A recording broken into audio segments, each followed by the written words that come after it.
ಮಹಾಕುಂಭದ ಭಯಾನಕ ಕಥೆಗಳಲ್ಲಿ ಇಂದಿನ ಕಥೆ ವಿಭಿನ್ನವಾಗಿದೆ. ಈ ಕಥೆಯು ಭಾರತದ ಅತಿದೊಡ್ಡ ಹಿಂದೂ ಧಾರ್ಮಿಕ ಮಹಾಮೇಳ ಮಹಾಕುಂಭದ ಬಗ್ಗೆ ಇದೆ. ಈ ಕಥೆಯಲ್ಲಿ ನಾಗಸಾಧುಗಳ ಮಹತ್ವ ಹಾಗೂ ಅವರ ಆಚಾರಗಳ ಬಗ್ಗೆ ವಿವರಣೆ ನೀಡಲಾಗಿದೆ. ಕೊನೆಯವರೆಗೂ ಕಥೆಯನ್ನು ಕೇಳಿ, ಕಥೆ ತುಂಬ ಅರ್ಥಪೂರ್ಣವಾಗಿದೆ.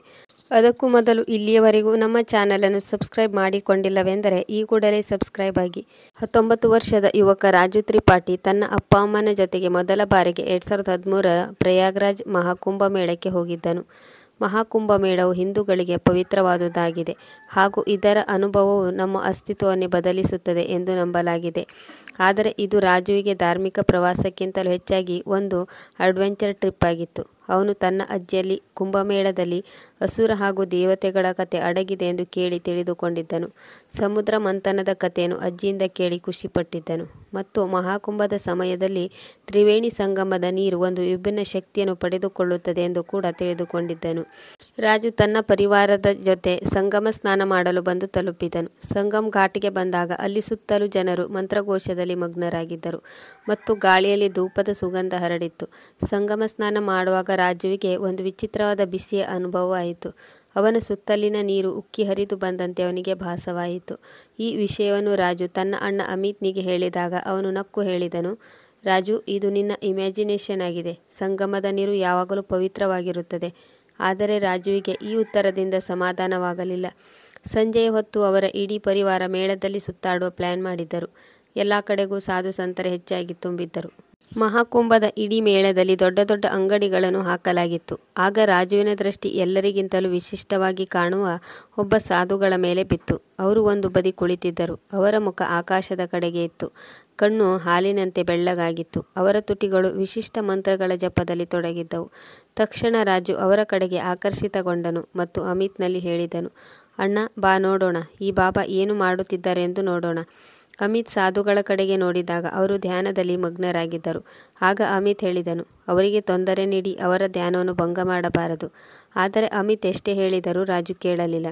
ಬಾಬಾ ಅವರತ್ತ ನಡೆದು ಬಂದನು. ಬಾಬಾರ ಬಳಿ ಬಂದಾಗಲೂ ಕೂಡ ಈಗಲೂ ಸಾಧುಗಳು ತಮ್ಮ ಧ್ಯಾನದಲ್ಲಿ ಮಗ್ನರಾಗಿದ್ದರು. ರಾಜು ಅವರನ್ನು 2-3 ಬಾರಿ ಕೂಗಿ ಕರೆದನು. ಆದರೆ ಬಾಬಾ ಯಾವುದೇ ಉತ್ತರ ನೀಡಲಿಲ್ಲ. ಆಗ ರಾಜು ಬಾಬಾರಿಗೆ ಜೋಕ್ ಮಾಡಲು ಪಕ್ಕದಲ್ಲಿ ಇದ್ದ ಒಂದು ಕಟ್ಟಿಗೆಯನ್ನು ಎತ್ತಿಕೊಂಡನು ಮತ್ತು ಆ ಕಟ್ಟಿಗೆಯ ಚೂಪಾದ ತುದಿಯಿಂದ ಬಾಬಾರಿಗೆ ಚುಚ್ಚಲು ಶುರು ಮಾಡಿದನು. ಆಗ ಬಾಬಾ ತಕ್ಷಣ ಕಣ್ಣು ತೆರೆದರು ಮತ್ತು ಅವರ ದೃಷ್ಟಿ ರಾಜುವಿನ ಕಡೆಗೆ ಹರಿಯಿತು. ಬಾಬಾ ಅವರಿಗೆ ಸಿಟ್ಟು ಬಂದಿರಬಹುದು ಎಂದು ರಾಜು ಅಂದುಕೊಂಡನು. ಆದರೆ ಬಾಬಾ ಅವರು ನಗುತ್ತಾ ರಾಜುವಿನ ಕಡೆಗೆ ನೋಡಿದರು ಮತ್ತು ಹೇಳಿದರು, ನೀನು ಕೊನೆಗೂ ಬಂದಿಯಲ್ಲವೇ, ನಾನು ನಿನಗಾಗಿಯೇ ಕಾಯುತ್ತಿದ್ದೆ. ಆಗ ರಾಜು ತಕ್ಷಣ ಗಾಬರಿಗೊಂಡನು ಮತ್ತು ಕೇಳಿದನು, ಬಾಬಾ, ನಿಮಗೆ ನನ್ನ ಬಗ್ಗೆ ಗೊತ್ತೇ? ಅಂದಾಗ ಬಾಬಾ ಅವರು ಯಾವುದೇ ಉತ್ತರವನ್ನು ನೀಡಲಿಲ್ಲ. ತಕ್ಷಣ ಅವರು ತಮ್ಮ ಕುತ್ತಿಗೆಯಿಂದ ಒಂದು ಜಪಮಾಲೆಯನ್ನು ಹೊರತೆಗೆದು ರಾಜುವಿನ ಕೈಯಲ್ಲಿ ನೀಡಿ ಹೇಳಿದರು, ಇದನ್ನು ತೆಗೆದುಕೋ, ರಾತ್ರಿ ಇದನ್ನು ಧರಿಸಿ ನಿದ್ದೆ ಮಾಡು.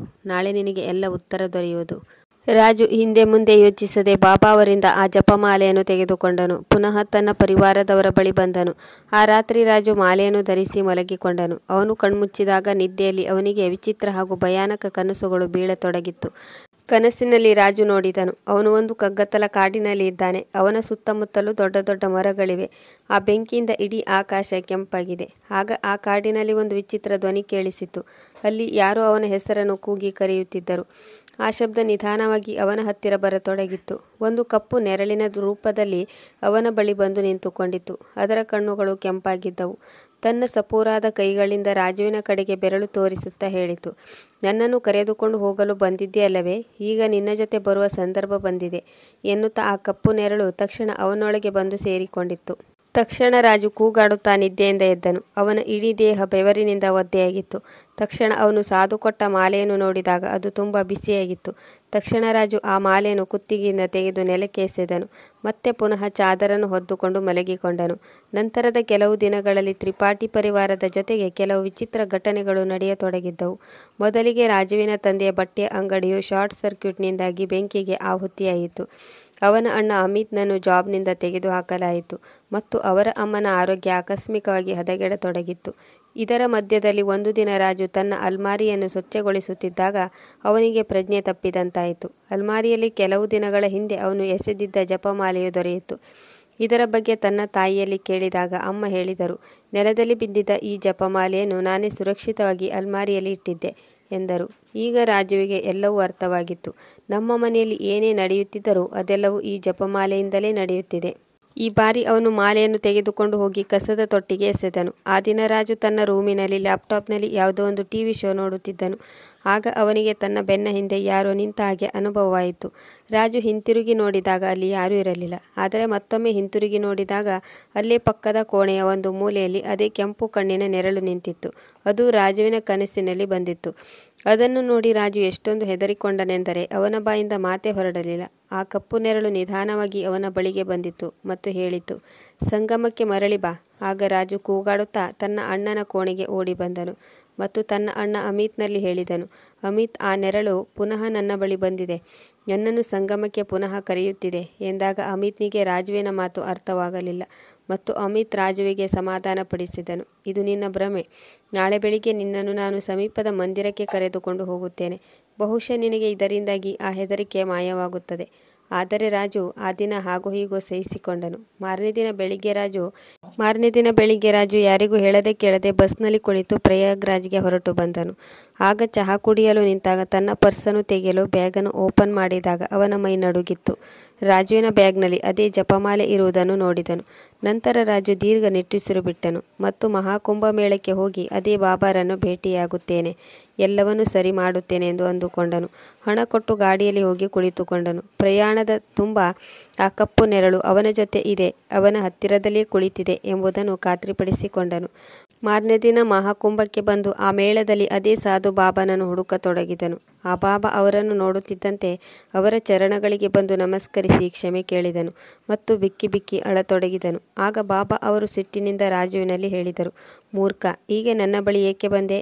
ನೀನು ಒಬ್ಬ ಸಾಧುವಿನ ಆರಾಧನೆಗೆ ಭಂಗವನ್ನುಂಟು ಮಾಡಿದ್ದೆ. ಈಗ ನೀನು ಅದಕ್ಕೆ ತಕ್ಕ ಪ್ರತಿಫಲವನ್ನು ಅನುಭವಿಸುತ್ತಿದ್ದೀಯಾ? ರಾಜುವಿಗೆ ಈಗಲೂ ಕಣ್ಣೀರು ತಡೆದುಕೊಳ್ಳಲು ಸಾಧ್ಯವಾಗಲಿಲ್ಲ. ಅವನಿಗೆ ತನ್ನ ತಪ್ಪಿನ ಅರಿವಾಗಿತ್ತು. ರಾಜು ಬಿಕ್ಕಿ ಬಿಕ್ಕಿ ಅಳುತ್ತಲೇ ಸಾಧು ಬಾಬಾರಲ್ಲಿ ಕ್ಷಮೆ ಕೇಳಿದನು. ಸ್ವಲ್ಪ ಸಮಯದ ನಂತರ ಆ ಸಾಧುವಿಗೆ ರಾಜುವಿನ ಮೇಲೆ ದಯೆ ಬಂದಿತ್ತು. ನಂತರ ಸಾಧು ಬಾಬಾ ಅವರು ರಾಜುವಿನಿಂದ ಆ ಮಾಲೆಯನ್ನು ಮರಳಿ ಪಡೆದು ತನ್ನ ಕುತ್ತಿಗೆಯಲ್ಲಿ ಹಾಕಿಕೊಂಡರು. ಆಕಸ್ಮಿಕವಾಗಿ ಮಾಲೆಯು ಸಾಧುಗಳ ಬಳಿ ಹೋದ ಮೇಲೆ ರಾಜುವಿನ ಮೈಮನ ಹಗುರವಾದಂತಾಯಿತು. ಆ ಕಪ್ಪು ಛಾಯೆ ಬಾಬಾ ಅವರ ತಲೆಯ ಮೇಲೆ ಇರುವುದನ್ನು ರಾಜು ನೋಡಿದನು. ಸ್ವಲ್ಪ ಹೊತ್ತಿನಲ್ಲಿ ಅದು ಬಾಬಾ ಅವರ ದೇಹದ ಒಳಗಡೆ ಲೀನವಾಯಿತು. ಆ ದಿನ ರಾಜು ಮತ್ತೊಮ್ಮೆ ಮಹಾಕುಂಭದಲ್ಲಿ ಪವಿತ್ರ ಸ್ನಾನ ಮಾಡಿದನು. ಆಗಲೇ ರಾಜು ಒಂದು ನಿರ್ಧಾರಕ್ಕೆ ಬಂದನು. ಎಂದಿಗೂ ಭಕ್ತಿಯಲ್ಲಿ ಮುಳುಗಿರುವ ಸಾಧುಗಳನ್ನು ಡಿಸ್ಟರ್ಬ್ ಮಾಡಬಾರದು. ಮನೆಗೆ ಬಂದು ರಾಜು ಎಲ್ಲವನ್ನು ತನ್ನ ಮನೆಯವರಿಗೆ ಹೇಳಿದನು. ಪ್ರಮೀಳಾ ಅವರ ಪರಿವಾರದ ಮೇಲೆ ಬಂದಿದ್ದ ಗಂಡಾಂತರವೆಲ್ಲವೂ ದೂರವಾಗುತ್ತಾ ಸಾಗಿತ್ತು. ರಾಜು ಮತ್ತು ಅವರ ಕುಟುಂಬ ಈ ವರ್ಷ ಪ್ರಯಾಗ್ರಾಜ್ನಲ್ಲಿ ನಡೆಯುತ್ತಿರುವ ಮಹಾಕುಂಭ ಮೇಳಕ್ಕೆ ಮತ್ತೊಮ್ಮೆ ಹೋಗುತ್ತಿದೆ. ನಿಮ್ಮಲ್ಲಿ ಎಷ್ಟು ಜನ ಮಹಾಕುಂಭದ ಈ ನಾಗಸಾಧುಗಳ ಬಗ್ಗೆ ತಿಳಿದುಕೊಂಡಿದ್ದೀರಿ ಮತ್ತು ಎಷ್ಟು ಜನ ಕುಂಭಮೇಳಕ್ಕೆ ಹೋಗಿ ಬಂದಿದ್ದೀರಿ? ವೀಕ್ಷಕರೇ, ನಾವಿಂದು ನಾಗಸಾಧುಗಳ ಬಗ್ಗೆ ನನಗೆ ತಿಳಿದಿರುವ ಕೆಲವು ಮಾಹಿತಿಗಳನ್ನು ಹೇಳಲು ಬಯಸುತ್ತೇನೆ. ಹಿಂದೂ ಧರ್ಮದಲ್ಲಿ ನಾಗಸಾಧುಗಳು ಎಂದರೆ ಇವರನ್ನು ನಾಗ ವಾರಿಯರ್ಸ್ ಎಂದು ಕರೆಯಬಹುದು. ಗ್ರೀಕ್ 300 ವಾರಿಯರ್ಸ್ಗಳ ಹಾಗೆ ಜಪಾನ್ನಲ್ಲಿ ಸಮುರಾಯ್ಗಳು ಇರುವ ಹಾಗೆ ನಮಗೆ ಇವರೆಲ್ಲರ ಬಗ್ಗೆ ತುಂಬ ಚೆನ್ನಾಗಿ ಗೊತ್ತಿದೆ.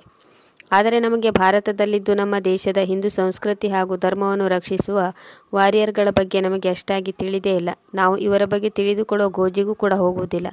ಭಾರತದಲ್ಲಿರೋ ಕ್ಷತ್ರಿಯರು ತಮ್ಮ ನೆಲಕ್ಕಾಗಿ, ತಮ್ಮ ಪ್ರಜೆಗಳಿಗಾಗಿ ಅಥವಾ ತಮ್ಮ ಸಾಮ್ರಾಜ್ಯವನ್ನು ವಿಸ್ತರಿಸಲು ಮಾತ್ರ ಹೆಚ್ಚಿನದಾಗಿ ಹೋರಾಡುತ್ತಿದ್ದರು. ಆಗ ಮುಂದಿನ ದಿನಗಳಲ್ಲಿ ಧರ್ಮದ ರಕ್ಷಣೆಗಾಗಿ ಶಾಸ್ತ್ರಗಳಲ್ಲದೆ ಶಸ್ತ್ರ ಅಖಾಡಗಳ ಅವಶ್ಯಕತೆ ಕೂಡ ಬೀಳುತ್ತದೆ ಎಂದು ಮನಗೊಂಡ ಆದಿಗುರು ಶಂಕರಾಚಾರ್ಯರು ನಾಗ ಅಖಾಡದ ಪರಂಪರೆಯನ್ನು ಜಾರಿಗೆ ತಂದರು. ನಾಗಸಾಧುಗಳ ಹೆಸರು ಹೇಳಿದ ತಕ್ಷಣ ನಮ್ಮಲ್ಲಿ ಒಂದು ರೀತಿ ಹೆದರಿಕೆಯೂ ಕೂಡ ಆಗುತ್ತದೆ. ಏಕೆಂದರೆ ಅವರ ವೇಷಭೂಷಣ, ಅವರ ಜಟೆ, ಕಣ್ಣುಗಳು, ಅವರ ಕೈಯಲ್ಲಿರುವ ಖಡ್ಗ, ತ್ರಿಶೂಲ, ಡಮರುಗ, ಶರೀರದ ಭಸ್ಮ, ರುದ್ರಾಕ್ಷಿ ಮಾಲೆಗಳಿಂದ ಇವರು ಸ್ವಚ್ಛವಾಗಿ ಕಾಣಿಸುವುದಿಲ್ಲ, ಬದಲಾಗಿ ಭಯಾನಕವಾಗಿ ಕಾಣಿಸುತ್ತಾರೆ. ಇವರ ಬಗ್ಗೆ ಪ್ರತಿಯೊಬ್ಬ ಭಾರತೀಯರು ತಿಳಿದುಕೊಳ್ಳಲೇಬೇಕು. ನಾವು ನಮ್ಮ ಸೈನಿಕರನ್ನು ಯಾವ ರೀತಿ ಗೌರವದಿಂದ ನಡೆಸಿಕೊಳ್ಳುತ್ತೇವೆಯೋ ಅದೇ ರೀತಿ ನಾಗಸಾಧುಗಳ ಬಗ್ಗೆ ಕೂಡ ಹೆಮ್ಮೆ ಪಡಬೇಕು. ಏಕೆಂದರೆ ಅವರು ನಮ್ಮ ಧರ್ಮರಕ್ಷಕರು. ಧರ್ಮ ರಕ್ಷಣೆಗಾಗಿಯೇ ಇವರ ಅಖಾಡಗಳನ್ನು ಕಟ್ಟಲಾಗಿದೆ. ನಮಗೆ ಈ ನಾಗಸಾಧುಗಳ ಬಗ್ಗೆ ಏಕೆ ಹೆಚ್ಚು ತಿಳಿದಿಲ್ಲವೆಂದರೆ ಇವರೇ ಸ್ವತಃ ತಮ್ಮನ್ನು ತಾವು ಮುಕ್ತರಾಗಿ ಜನರೊಂದಿಗೆ ಪರಿಚಯಿಸಿಕೊಳ್ಳಲು ಇಷ್ಟಪಡುವುದಿಲ್ಲ. ಯಾವುದೋ ಒಂದು ಗುಹೆಗಳಲ್ಲಿ, ಬೆಟ್ಟಗಳಲ್ಲಿ, ಹಿಮಾಲಯ ಪರ್ವತಗಳಲ್ಲಿ ಸಾಧನೆ ಮಾಡುತ್ತಿರುತ್ತಾರೆ ಮತ್ತು ಕುಂಭಮೇಳದ ಸಮಯದಲ್ಲಿ ಸಾರ್ವಜನಿಕವಾಗಿ ಕಾಣಿಸಿಕೊಳ್ಳುತ್ತಾರೆ. ಸೈನಿಕರು ನಮ್ಮ ಗಡಿಗಳನ್ನು ಕಾಯುತ್ತಿರುವಂತೆ ನಾಗಸಾಧುಗಳು ನಮ್ಮ ಧರ್ಮವನ್ನು ರಕ್ಷಿಸುತ್ತಿದ್ದಾರೆ. ಯಾರಾದರೂ ನಾಗಸಾಧುಗಳಾಗಬೇಕೆಂದರೆ ಮೊದಲಿಗೆ ಅವರು ಯಾವುದಾದರೂ ಒಂದು ಸಾಧುಗಳ ಅಖಾಡವನ್ನು ಅಂದರೆ ಮಠವನ್ನು ಮೊದಲು ಸಂಪರ್ಕಿಸಬೇಕು. ಸಾಧುಗಳ ಹಲವಾರು ಅಖಾಡಗಳಿವೆ. ಪ್ರತಿಯೊಂದು ಅಖಾಡಗಳಲ್ಲಿಯೂ ಬೇರೆ ಬೇರೆ ರೀತಿಯ ನಿಯಮಗಳು ಇರುತ್ತವೆ. ಎಲ್ಲ ಅಖಾಡಗಳಲ್ಲಿ ಸಾಧುಗಳು ನಗ್ನರಾಗಿರುವುದಿಲ್ಲ. ಕೆಲವೊಂದು ಅಖಾಡಗಳಲ್ಲಿ ನಗ್ನರಾಗಿರುತ್ತಾರೆ. ಇವರು ಭಗವ ಅಥವಾ ಕಾವಿ ಬಟ್ಟೆಯನ್ನು ಮಾತ್ರ ತೊಡಬಹುದು. ಬಟ್ಟೆಗಳಲ್ಲಿ ಸ್ಟಿಚ್ಗಳನ್ನು ಹಾಕುವ ಹಾಗಿಲ್ಲ. ಸಿಂಗಲ್ ಪೀಸ್ ಬಟ್ಟೆಯನ್ನು ತೊಡುತ್ತಾರೆ. ಬೇರೆ ರಂಗುರಂಗಿನ ಬಣ್ಣದ ಬಟ್ಟೆಗಳನ್ನು ತೊಡುವ ಹಾಗಿಲ್ಲ. ಅವರು ಬೆಡ್ನ ಮೇಲೆ ಮಲಗುವ ಹಾಗಿಲ್ಲ. ನೆಲದ ಮೇಲೆ ಮಲಗಬೇಕು. ಒಬ್ಬ ನಾಗಸಾಧು ಒಂದು ದಿನ 7 ಮನೆಗಳಲ್ಲಿ ಮಾತ್ರ ಭಿಕ್ಷೆ ಬೇಡಬಹುದು. ಭಿಕ್ಷೆ ಸಿಕ್ಕರೆ ಅದು ಪ್ರಸಾದ, ಇಲ್ಲದಿದ್ದರೆ ಆ ದಿನ ಉಪವಾಸ. ಮಾಂಸದ ಊಟ ಭಿಕ್ಷೆಯಾಗಿ ದೊರೆತರೂ ಅದೇ ಅವರಿಗೆ ಪ್ರಸಾದ. ಯಾರಾದರೂ ನಾಗಸಾಧುಗಳಾಗಬೇಕೆಂದರೆ ಮೊದಲು ಇವರು ಒಂದು ಅಖಾಡ ಅಥವಾ ಮಠವನ್ನು ಹುಡುಕಬೇಕು. ಆದರೆ ಇಲ್ಲಿ ಈ ಅಖಾಡಗಳು ಮೆಂಬರ್ಶಿಪ್ ಹೆಚ್ಚು ಮಾಡಿಕೊಳ್ಳುವುದರ ಬಗ್ಗೆ ಆಸಕ್ತಿ ವಹಿಸುವುದಿಲ್ಲ. ಅದು ಅವರಿಗೆ ಅವಶ್ಯಕತೆಯೂ ಇಲ್ಲ. ಒಬ್ಬರನ್ನು ನಾಗಸಾಧುವಾಗಿ ತೆಗೆದುಕೊಳ್ಳಬೇಕೋ ಬೇಡವೋ ಎಂಬುದನ್ನು ಮಠಾಧೀಶರು ನಿರ್ಧಾರ ಮಾಡುತ್ತಾರೆ. ಆರ್ಮಿಯಲ್ಲಿ ಹೇಗೆ ಬೇರೆ ಬೇರೆ ರೆಜಿಮೆಂಟ್ಗಳು ಇರುತ್ತವೆಯೋ ಹಾಗೆ ಅಖಾಡಗಳಲ್ಲಿಯೂ ಕೂಡ ಹಲವಾರು ಅಖಾಡಗಳಿವೆ. ಪ್ರತಿಯೊಂದು ಅಖಾಡಕ್ಕೂ ಒಬ್ಬೊಬ್ಬ ಮುಖ್ಯಸ್ಥರು ಇರುತ್ತಾರೆ. ಹಾಗೆ ಅವರ ಕೈ ಕೆಳಗೆ ಹಲವಾರು ಲೆಫ್ಟಿನೆಂಟ್ಗಳು ಇರುತ್ತಾರೆ. ನಾಗಸಾಧುಗಳಲ್ಲೂ ಕೂಡ ಅವರ ತಪಸಾಧನೆಗೆ ಅನುಗುಣವಾಗಿ ಪದವಿಗಳು ಇರುತ್ತವೆ. ಅವರ ಟ್ರೈನಿಂಗ್ ಪ್ರೊಸೆಸ್ ಹೇಗೆ ನಡೆಯುತ್ತದೆಂದರೆ ಅವರ ಮನೆಯಲ್ಲಿ ಎಷ್ಟು ಜನ ಇದ್ದಾರೆ ಎಂದು ಮಾಹಿತಿಯನ್ನು ತೆಗೆದುಕೊಂಡು ಎಲ್ಲಕ್ಕಿಂತ ಮೊದಲು ಅವರ ಮನೆಯವರ ಪಿಂಡದಾನವನ್ನು ಮತ್ತು ಅಂತಿಮ ಸಂಸ್ಕಾರವನ್ನು ಅವರ ಕೈಯಿಂದಲೇ ಮಾಡಿಸುತ್ತಾರೆ. ಪತ್ನಿ, ಮಕ್ಕಳು, ತಂದೆ ತಾಯಿಗಳು, ಅಣ್ಣ ತಮ್ಮಂದಿರು ಯಾರೇ ಇರಲಿ ಅವರೆಲ್ಲರೂ ಜೀವಂತವಾಗಿಲ್ಲ ಎಂದು ನಂಬಿಸಿ ಅವರ ಪಿಂಡ ಬಿಡಲಾಗುತ್ತದೆ. ಎಲ್ಲರ ಪಿಂಡದಾನ ಮಾಡಿದ ಮೇಲೆ ಸ್ವತಃ ನಾಗಸಾಧು ಆಗಲು ಹೊರಟಿರುವ ವ್ಯಕ್ತಿಯ ಪಿಂಡದಾನವನ್ನು ಮಾಡುತ್ತಾರೆ. ಆನಂತರ ಅವರಿಗೆ ಒಂದು ಹೊಸ ಹೆಸರನ್ನು ನೀಡಲಾಗುತ್ತದೆ. ಅವರಿಗೆ ತ್ರಿಶೂಲ, ರುದ್ರಾಕ್ಷಿ, ಜೋಳಿಗೆ, ಭಗವ ಕಾವಿ ಬಟ್ಟೆಯನ್ನು ನೀಡಲಾಗುತ್ತದೆ. ಆನಂತರ ಅವರಿಗೆ ಅಖಾಡದಿಂದ ಕೆಲವು ವರ್ಷಗಳ ಟ್ರೈನಿಂಗ್ ಕೂಡ ನೀಡಲಾಗುತ್ತದೆ. ಟ್ರೈನಿಂಗ್ ಮುಗಿದ ತಕ್ಷಣ ಅವರ ಲೈಂಗಿಕ ಶಕ್ತಿಯನ್ನು ಅವರದೇ ಆದ ವೈದ್ಯಕೀಯ ವಿಧಾನದ ಮೂಲಕ ಕುಂದಿಸಲಾಗುತ್ತದೆ. ಈ ಹಂತವು ಅವರು ನಿಜವಾದ ನಾಗಸಾಧುವಾಗಿ ರೂಪುಗೊಳ್ಳುವ ಮೊದಲ ಹಂತವಾಗಿದೆ. ಇವರ ಲೈಂಗಿಕ ಶಕ್ತಿ ಕುಂದಿದೆ ಎಂದು ಸಾಬೀತಾದಾಗ ನಂತರ ನಾಗಸಾಧುಗಳ ನಿಜವಾದ ಟ್ರೈನಿಂಗ್ ಆನಂತರ ಶುರುವಾಗುತ್ತದೆ. ಇವರ ಟ್ರೈನಿಂಗ್ ಮುಗಿದಾಗ ಎಷ್ಟೇ ಬಿಸಿಲಿರಲಿ, ಎಷ್ಟೇ ಚಳಿ ಇರಲಿ, ಹಿಮಾಲಯವಿರಲಿ ಅಥವಾ ಮರುಭೂಮಿ ಇರಲಿ, ಯಾವ ಬಾಹ್ಯ ಅಂಶಗಳು ಅವರ ಮೇಲೆ ಪ್ರಭಾವ ಬೀರುವುದಿಲ್ಲ. ಅವರು ತಪಸ್ಸು ಮಾಡುವಾಗ ಅವರ ದೇಹದಲ್ಲಿ ಹೆಚ್ಚು ಶಕ್ತಿಯ ಪ್ರವಾಹ ಇರುವುದರಿಂದ ಅವರ ದೇಹದಲ್ಲಿ ಹೆಚ್ಚು ಶಾಖ ಉತ್ಪತ್ತಿಯಾಗುತ್ತದೆ. ಹೀಗಾಗಿ ಅವರು ಹೆಚ್ಚು ಹಿಮಾಲಯ ಪರ್ವತಗಳಲ್ಲಿ ಕಂಡುಬರುತ್ತಾರೆ. ಇವರ ಹತ್ತಿರ ಹೋಗಬೇಕೆಂದರೆ, ಇವರ ಬಗ್ಗೆ ತಿಳಿಯಬೇಕೆಂದರೂ ಕೂಡ ಅದು ಕಷ್ಟ ಸಾಧ್ಯ. ಏಕೆಂದರೆ ಅವರು ತಮ್ಮ ಅಖಾಡಗಳಲ್ಲಿ ಇತರ ಜನರನ್ನು ಸೇರಿಸಲು ಮತ್ತು ಅವರೊಂದಿಗೆ ಬೆರೆಯಲು ಕೂಡ ಇಷ್ಟಪಡುವುದಿಲ್ಲ. ಈ ಬಾರಿಯ ಮಹಾಕುಂಭಮೇಳದ ಮೌನಿ ಅಮಾವಾಸ್ಯೆಗೆ ಶಾಹಿ ಸ್ನಾನ ಮಾಡಲು ನಿರೀಕ್ಷೆಗೂ ಮೀರಿದ ಭಕ್ತ ಪ್ರವಾಹ ಹರಿದು ಬಂದಿತ್ತು.